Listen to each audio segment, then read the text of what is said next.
নমস্কার বন্ধুরা, আমি সঞ্জিত সরকার আর তোমরা দেখছো সঞ্জিত স্টাডি সেন্টার। আজকের এই ভিডিওটি গুরুত্বপূর্ণ হতে চলেছে দশম শ্রেণীর ছাত্রছাত্রীদের জন্য যারা 2026 সালে মাধ্যমিক পরীক্ষা দিতে চলেছ। আজকে আমি তোমাদের সামনে প্রথম ইউনিট টেস্টের ইতিহাস বিষয়ে সম্পূর্ণ সাজেশন তুলে ধরবো। তোমাদের প্রথম 3টি অধ্যায় মিলে কিন্তু প্রথম ইউনিট টেস্ট পরীক্ষা হবে এবং এই 3টি অধ্যায় থেকে যে মান 2, 4 এবং 8-এর প্রশ্নগুলো আমি এই ভিডিওতে উপস্থাপন করেছি, সেই প্রশ্নগুলো তোমরা যদি সঠিকভাবে অনুশীলন করে নাও, সেটা শুধুমাত্র প্রথম ইউনিট টেস্টের জন্যই নয়, তোমাদের টেস্ট এবং ফাইনালের জন্যও কিন্তু সমানভাবে কার্যকরী হবে। তাই ভিডিওটিকে শেষ অবধি না কেটে দেখো, উপকার অবশ্যই পাবে বন্ধুরা। আর একটা কথা মাথায় রাখবে, সাজেশনটা যখন তোমরা দেখবে একটু ভালো মতো করে লক্ষ্য রাখবে যে 2-এর প্রশ্নগুলো আমি আবার 4-এ দিয়েছি, 4-এর প্রশ্নগুলো আবার কয়েকটা অংশ 8 নাম্বার দিয়েছি। তাই ঠান্ডা মাথায় সাজেশনটাকে বোঝার চেষ্টা করবে। প্রশ্ন সংখ্যা তোমাদের বেশি মনে হতে পারে, কিন্তু একটু বুঝে যদি তোমরা সাজেশনটাকে দেখো তাহলে দেখবে কয়েকটা প্রশ্ন ঠিকঠাক করে রেডি করে রাখতে পারলেই তোমাদের কিন্তু অধিকাংশ প্রশ্নের উত্তর হয়ে যাবে। তাই ভিডিওটিকে শেষ অবধি দেখো, উপকার অবশ্যই পাবে। আর যে সমস্ত প্রশ্নগুলো একটু বেশি গুরুত্বপূর্ণ রয়েছে সে সমস্ত প্রশ্নে কিন্তু স্টার মার্ক করে দিয়েছি। মাধ্যমিকের ইতিহাস পরীক্ষায় কিন্তু প্রশ্নপত্র একটু অন্যরকম টাইপের হয়ে থাকে, টিচারদেরকেও ঘোল খাইয়ে দেয় অনেক সময়। তাই যে প্রশ্নগুলো আজকের এই ভিডিওতে বলা হচ্ছে, এই প্রশ্নগুলো প্রথম থেকে তোমরা যদি অধ্যায়ভিত্তিকভাবে রেডি করে রাখতে পারো মান 2, 4 এবং 8-এর ক্ষেত্রে, তাহলে মাধ্যমিকের জন্য তোমরা কিন্তু এক ধাপ এগিয়ে থাকবে। আর একটা কথা মাথায় রাখবে, যেহেতু ইউনিট টেস্ট পরীক্ষা, পশ্চিমবঙ্গে হাজারো স্কুল রয়েছে, প্রত্যেক স্কুলের টিচাররা কিন্তু আলাদা আলাদা থিঙ্কিংয়ে প্রশ্নপত্র তৈরি করে থাকে। তাই পরীক্ষার আগের ক্লাসগুলো কিন্তু অবশ্যই ভালো মতো করবে এবং টিচাররা যে ক্লাসগুলো করাচ্ছে তাতে যে প্রশ্নগুলো বারবার করে বলছে সেগুলো অবশ্যই নোট ডাউন করে নেবে বা দাগিয়ে নেবে, কারণ দেখা যায় বেশিরভাগ ক্ষেত্রে সেখান থেকে প্রশ্নগুলো এসে থাকে। তবে আজকের ভিডিওতে বলা প্রশ্নগুলো তোমরা ভালো মতো করে দেখবে এবং তোমরা অবশ্যই আমাকে জানাবে তোমাদের গৃহশিক্ষকেরা বা স্কুলের শিক্ষকেরা এই প্রশ্নগুলো ইম্পর্টেন্ট বলেছে কিনা। আর তোমাদের যদি কোনো প্রশ্ন গুরুত্বপূর্ণ মনে হয়ে থাকে যেটা আমার এই ভিডিওতে বলা হয়নি, সেটা অবশ্যই তোমরা কমেন্ট করে জানাতে পারো। তো বেশি দেরি করবো না, সরাসরি আমরা মূল ভিডিওতে প্রবেশ করবো। ভিডিওটি ভালো লেগে থাকলে অবশ্যই লাইক করবে, কমেন্ট করে তোমরা তোমাদের মতামত জানাবে, বন্ধুদের মধ্যে শেয়ার করবে। আর চ্যানেলে প্রথম হয়ে থাকলে অবশ্যই সাবস্ক্রাইব করে পাশে নোটিফিকেশন বেল আইকনটি ক্লিক করে রাখবে পরবর্তী আপডেট পাওয়ার জন্য। তো চলো শুরু করা যাক আজকের এই গুরুত্বপূর্ণ ভিডিওটিকে। বন্ধুরা, তোমাদের দশম শ্রেণীর ইতিহাস বিষয়ের প্রথম অধ্যায় ইতিহাসের ধারণা থেকে মান 2-এর প্রশ্নগুলো দেখে নাও। প্রথম প্রশ্ন, নিম্নবর্গীয় ইতিহাস চর্চা বলতে কি বোঝো? 2 নম্বর প্রশ্ন, ব্রিটিশ সরকার কেন 1878 খ্রিস্টাব্দের সোমপ্রকাশ পত্রিকাটি সাময়িকভাবে বন্ধ করে দেন? 3 নম্বর, ভারতের জাতীয়তাবাদের বা খেলার ইতিহাসে 1911 খ্রিস্টাব্দ কেন গুরুত্বপূর্ণ?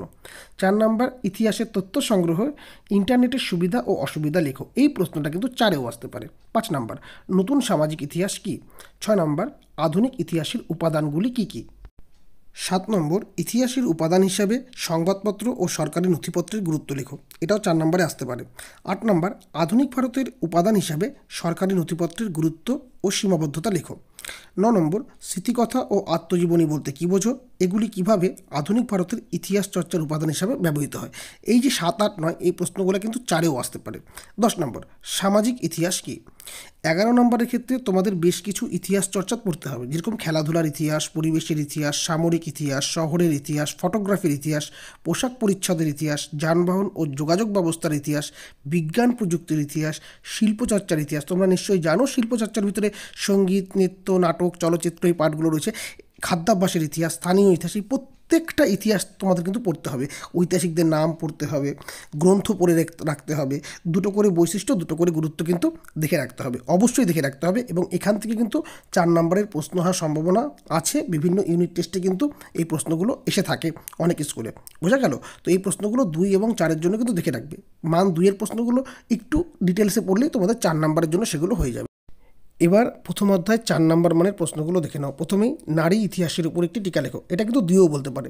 2 নম্বর, আধুনিক ভারতের ইতিহাসের উপাদান রূপে রবীন্দ্রনাথ ঠাকুরের আত্মজীবনী জীবনস্মৃতি, সরলা দেবী চৌধুরানীর আত্মজীবনী জীবনের ঝরাপাতা, বিপিনচন্দ্র পালের আত্মজীবনী 70 বৎসর গুরুত্বপূর্ণ কেন? খুবই গুরুত্বপূর্ণ প্রশ্ন, প্রত্যেকটা আত্মজীবনী তোমাদের আত্মস্থ করতে হবে। 3 নম্বর, কন্যা ইন্দিরাকে লেখা পিতা জওহরলাল নেহরু চিঠিগুলির বিষয়বস্তু আলোচনা করো। কী চিঠি ছিল?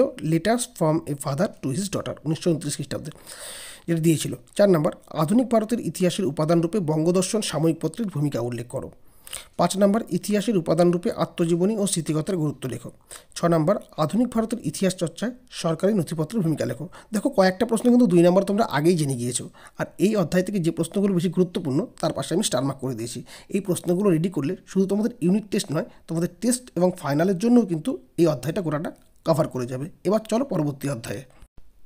তোমাদের দ্বিতীয় অধ্যায় সংস্কার বৈশিষ্ট্য ও পর্যালোচনা, এই অধ্যায় থেকে মান 2 এর প্রশ্নগুলো দেখে নাও। তবে একটা কথা মাথায় রাখবে, এই অধ্যায়ে যে মান 2 এর প্রশ্নগুলো দিয়েছি তার ভিতর থেকে অনেকাংশই কিন্তু 2 এর প্রশ্নগুলো আমি আবার 4এও রেখেছি। তো 2 নম্বরের প্রশ্নগুলো একটু ডিটেলসে পড়ে রাখলে তোমাদের 4 নম্বরগুলোও কিন্তু ক্যারি করে যাবে। তোমরা প্রশ্নগুলো দেখলে অবশ্যই বুঝতে পারবে। তো প্রথম প্রশ্ন, নীলদর্পণ নাটকটি গুরুত্বপূর্ণ কেন? 2 নম্বর, স্কুল বুক সোসাইটি কেন প্রতিষ্ঠিত হয়? 3 নম্বর, পাশ্চাত্য শিক্ষা বিস্তারে খ্রিস্টান মিশনারিদের ভূমিকা লেখো। 4 নম্বর, হান্টার কমিশনের 2টি সুপারিশ লেখো। 5 নম্বর, নব্য বেদান্তবাদ কী? 6 নম্বর, ফোর্ট উইলিয়াম কলেজ কবে কেন প্রতিষ্ঠিত হয়? 7 নম্বর, নারী শিক্ষায় বেতুন সাহেব ও রাধাকান্ত দেবের ভূমিকা লেখো। 8 নম্বর, শিক্ষা বিস্তারে প্রাচ্য পাশ্চাত্য বিতর্ক কী?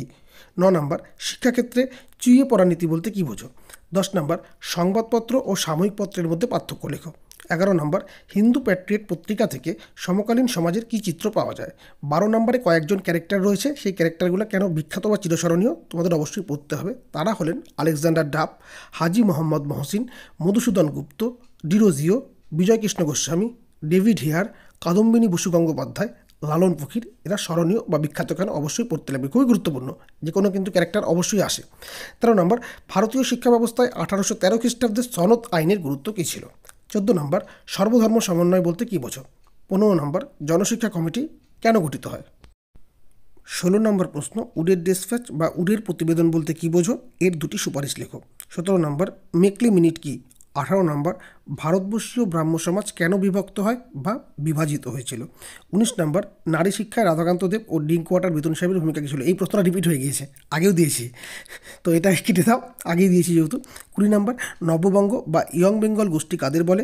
সমাজ সংস্কারে এদের ভূমিকা কী ছিল? এরা ব্যর্থ হয়েছিল কেন? 21 নম্বর, শ্রীরামপুর ত্রয়ী কাদের বলা হয়? এরপরে 3 আইন কী এবং সর্বশেষ প্রশ্ন, নববিধান কী? এই প্রশ্নগুলো মান 2 এর জন্য খুব ভালো করে রেডি করবে।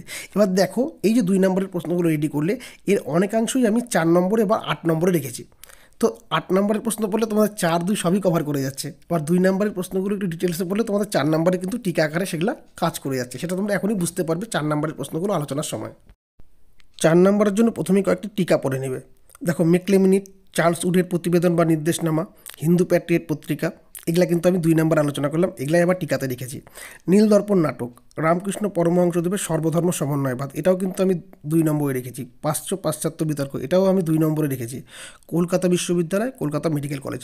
দেখো, এই 4 নম্বরের প্রশ্নগুলো কিন্তু অনেক সময় 8 নম্বরে কিন্তু কাটা হিসাবে চলে আসে, দুটো 4 নম্বরকে অ্যাড করে দিয়ে 8 নম্বরের প্রশ্ন করে দেয়, বেশিরভাগ ক্ষেত্রে কিন্তু তাই দেখা যায়। তো এই 4 নম্বরগুলোকে কিন্তু অবশ্যই গুরুত্ব সহকারে পড়বে, যেগুলো টিকা বললাম প্রত্যেকটা পুঙ্খানুপুঙ্খভাবে রেডি করবে। 2 নম্বর, নারী শিক্ষা বিস্তারে 2জন ইম্পর্টেন্ট ক্যারেক্টার রাজা রাধাকান্ত দেব ও ঈশ্বরচন্দ্র বিদ্যাসাগরের অবদান লেখো। রাধাকান্ত দেবের কথা কিন্তু আমি 2 নম্বরে আলোচনা করেছি। 3 নম্বর প্রশ্ন, পাশ্চাত্য শিক্ষা বিস্তারে রাজা রামমোহন রায় ও ডেভিড হেয়ার এবং খ্রিস্টান মিশনারিদের ভূমিকা লেখো। দেখো, ডেভিড হেয়ার এবং খ্রিস্টান মিশনারিদের কথা কিন্তু আমি 2 নম্বরে আলোচনা করেছি। তো 2 নম্বরের প্রশ্নগুলো ডিটেলসে পড়লে কিন্তু তোমাদের 4 নম্বরগুলো হয়ে যাচ্ছে, বা 4 নম্বরগুলো রেডি করলে 2 নম্বরগুলো তোমাদের অনায়াসেই হয়ে যাচ্ছে। 4 নম্বরটা দেখো, স্বামী বিবেকানন্দের ধর্ম সংস্কারের আদর্শ বা নব্য বেদান্তবাদ ব্যাখ্যা করো, এটাও আমি 2 নম্বরে বলেছি। 5 নম্বর, ধর্ম সংস্কার আন্দোলনে ব্রাহ্ম সমাজের ভূমিকা লেখো। 6 নম্বর, নারী শিক্ষায় বামাবোধিনী পত্রিকার গুরুত্ব লেখো। 7 নম্বর, হুতুম প্যাচার নকশা গ্রন্থে 19 শতকের বাংলার কিরূপ সমাজচিত্র পাওয়া যায়?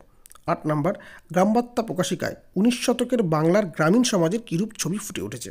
9 নম্বর, লালন ফকিরের চিন্তাধারায় বা লালন ফকিরের গানে কিভাবে সর্বধর্ম সমন্বয়ের আদর্শ ফুটে উঠেছে?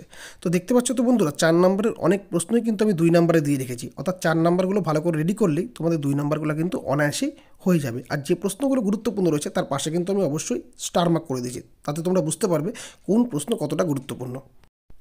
এই অধ্যায় থেকে মান 8-এর প্রশ্নগুলো দেখে নাও। প্রথমেই প্রশ্ন রয়েছে, বাংলার নবজাগরণের প্রকৃতি আলোচনা করো, এর সীমাবদ্ধতা কী ছিল? খুবই গুরুত্বপূর্ণ প্রশ্ন। 2 নম্বর, ডিরোজিওর নেতৃত্বে নব্য বা ইয়ং বেঙ্গল আন্দোলনের বিবরণ দাও, এই আন্দোলনের সীমাবদ্ধতা বা ব্যর্থতার কারণগুলি আলোচনা করো। এই প্রশ্নটা কিন্তু 2 নম্বর দেওয়া রয়েছে। 8 নম্বরটা ভালো করে রেডি করে নাও, তাহলে 4, 2 সব করে তোমাদের কভার করে যাবে।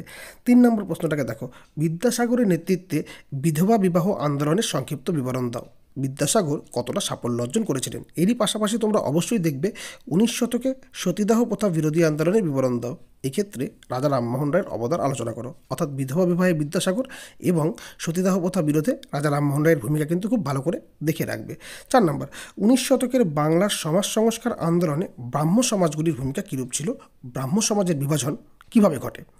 গুরুত্বপূর্ণ প্রশ্ন রয়েছে। 5 নম্বর, শিক্ষা বিস্তারে প্রাচ্য ও পাশ্চাত্য বিতর্ক কি? উচ্চশিক্ষা বিস্তারে কলকাতা বিশ্ববিদ্যালয়ের ভূমিকা লেখো। এই যে দুটো পার্ট, এই দুটো পার্ট কিন্তু তোমরা 4 নম্বর টিকাতেই তোমরা পেয়ে যাচ্ছ। আবার পাশ্চাত্য বিতর্ক 2 নম্বরেও রয়েছে, তাহলে একই প্রশ্ন 2, 4, 8 সব জায়গাতেই রয়েছে। 6 নম্বর প্রশ্ন, 19 শতকে বাংলার ধর্ম সংস্কার আন্দোলনে রামকৃষ্ণদেবের ভূমিকা সংক্ষেপে আলোচনা করো। এখানে কিন্তু সর্বধর্ম সমন্বয় পাঠটা কিন্তু আসবে কিছুটা, বুঝতে পেরেছো? তো একটুখানি মনোযোগ সহকারে তোমরা যদি পড়ে নাও 8 নম্বরের প্রশ্ন এবং 4 নম্বরের প্রশ্নগুলো, তাহলে 2 নম্বর তোমাদের অনেকাংশেই হয়ে যাবে। প্রথমে টেক্সট বুক পড়বে, তারপর বড় প্রশ্নগুলো রেডি করবে, তারপরে টিকা সংক্রান্ত প্রশ্নগুলো তৈরি করবে, তাহলে দেখবে ছোট প্রশ্ন তোমাদের অনেকাংশ হয়ে গিয়েছে, বুঝতে পেরেছো? এবার পরবর্তী অধ্যায় চলো। তোমাদের তৃতীয় অধ্যায় প্রতিরোধ ও বিদ্রোহ। এখান থেকে মান 2 যে প্রশ্নগুলো রেডি করবে। দেখো, প্রথমেই বিপ্লব, বিদ্রোহ, অভ্যুত্থান ও কুদেতা বলতে কী বোঝো? বিদ্রোহ ও বিপ্লবের মধ্যে পার্থক্য লেখো। খুব ভালো করে পড়বে। 2 নম্বর, দাদন প্রথা কী? 3 নম্বর, এলাকা চাষ ও বে এলাকা চাষ কী? 4 নম্বর, খুদকাঠি প্রথা কী? 5 নম্বর, ঔপনিবেশিক অরণ্য আইনের উদ্দেশ্য কী ছিল? আবার কয়েকটা ক্যারেক্টার, এরা স্মরণীয় বা বিখ্যাত কেন? তিতুমির, দুদু মিয়া, বিরসা মুন্ডা, রানী শিরোমণি, এর সাথে অবশ্যই হাজি শরিয়তুল্লাহটাও তোমরা দেখে রেখো। এরপর 7 নম্বর, সন্ন্যাসী ও ফকির বিদ্রোহ ব্যর্থ হয়েছিল কেন? 8 নম্বর, ফরাজি আন্দোলন কি ধর্মীয় পুনর্জাগরণের আন্দোলন? এই আন্দোলন কেন ব্যর্থ হলো? 9 নম্বর, নীল বিদ্রোহে খ্রিস্টান মিশনারি ও হরিশ্চন্দ্র মুখোপাধ্যায়ের ভূমিকা কীরূপ ছিল? আলাদা আলাদা করে পড়ে রাখবে। 10 নম্বর, ভিল কারা? 11 নম্বর, দক্ষিণ পশ্চিম সীমান্ত এজেন্সি কেন গড়ে তোলা হয়েছিল? 12 নম্বর, নীলকররা নীল চাষিদের উপর কীভাবে অত্যাচার করত তার সংক্ষিপ্ত আলোচনা করো। 13 নম্বর, দামিন ই কোহ কি? 14 নম্বর, কেনারাম ও বেচারাম কি? 15 নম্বর, নীল কমিশন কী উদ্দেশ্যে গঠিত হয়? 16 নম্বর, প্রতিটা বিদ্রোহ, যতগুলো বিদ্রোহ রয়েছে তোমাদের তৃতীয় অধ্যায়, প্রত্যেকটা বিদ্রোহের কিন্তু সালটাকে পড়বে, প্রত্যেকটা ব্যক্তির নাম বা নেতার নামগুলো পড়বে, তাদের অবদানগুলো একটু দেখে রাখবে।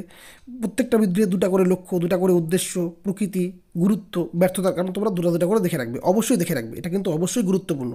তারপরে 17 নম্বর, সাঁওতাল হুল বলতে কী বোঝো? 18 নম্বর, চুয়ার কারা? 19 নম্বর, দিকু কাদের বলা হতো? 20 নম্বর, 1878 খ্রিস্টাব্দের অরণ্য আইনে কি বলা হয়েছিল?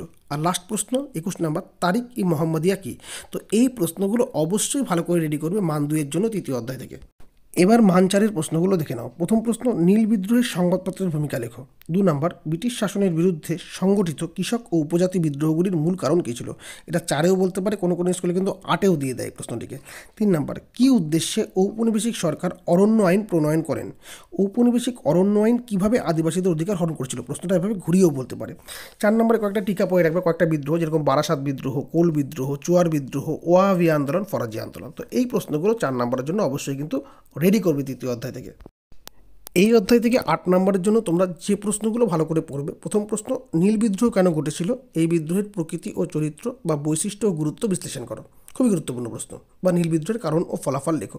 2 নম্বর, 1855 খ্রিস্টাব্দে সাঁওতালরা বিদ্রোহ করেছিল কেন? সাঁওতাল বিদ্রোহের কারণ ও ফলাফল বা গুরুত্ব লেখো।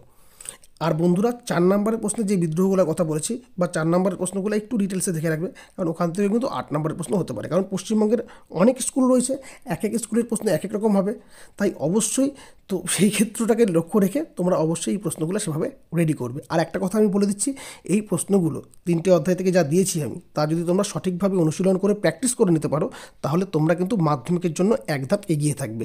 কারণ টেস্ট এবং ফাইনালের জন্য এই অধ্যায় থেকে আমি এই প্রশ্নগুলোই দেবো। আর এই প্রশ্নগুলো যত তোমরা ভালো করে রেডি করবে, তত তোমরা পরীক্ষার জন্য এগিয়ে যাবে।